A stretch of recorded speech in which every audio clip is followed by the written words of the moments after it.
ఇంకొకటి దానం నాగేందర్ అనే వ్యక్తి బీఆర్ఎస్ నుంచి గెలిచి కాంగ్రెస్ బీఫామ్ మీద కంటెస్ట్ చేశాడు.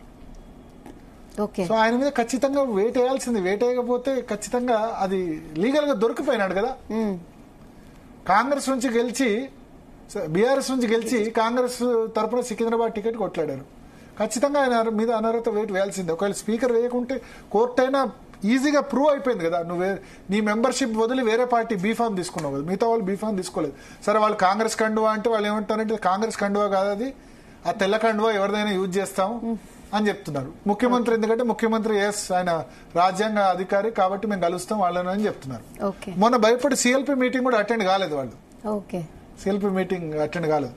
సో కోర్టు ఇక్కడ మహారాష్ట్ర కేసు జడ్జిమెంట్ వచ్చిన తర్వాత ఇక్కడ ఒక ప్రెసిడెన్స్ ఉంది 3 నెలల్లోపు. సో ఇప్పుడు స్పీకర్ డిసైడ్ చేసిన తర్వాత స్పీకర్ ఎట్లాగో వాళ్ళు ఫిరాయించలేదని చెప్తారు. అప్పుడు బీఆర్ఎస్ హైకోర్టుకో సుప్రీంకోర్టుకో వెళ్తుంది.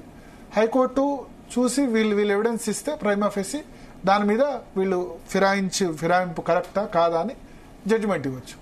ఇప్పుడు ఏముంటుందంటే కొన్ని చోట్ల ఇప్పుడు హిమాచల్ ప్రదేశ్లో ఫిరాయిస్తే కాంగ్రెస్ పార్టీ అక్కడ ఫిరాయిస్తే కాంగ్రెస్ పార్టీ వాళ్ళు బీజేపీ పంపిస్తే వెంటనే వాళ్ళ మీద స్పీకర్ అనర్హత వేటేశారు. ఇక్కడ అదే కాంగ్రెస్ పార్టీ డిలే అవుతుంది.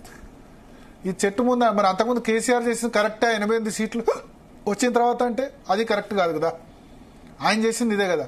వాళ్ళు ఏదో మాకు 2/3 వచ్చారు, 2/3 వచ్చి తీసుకోవడం కరెక్టేనా? మీకు 88 సీట్లు వచ్చిన తర్వాత మీరు చేసిన తప్పు కదా.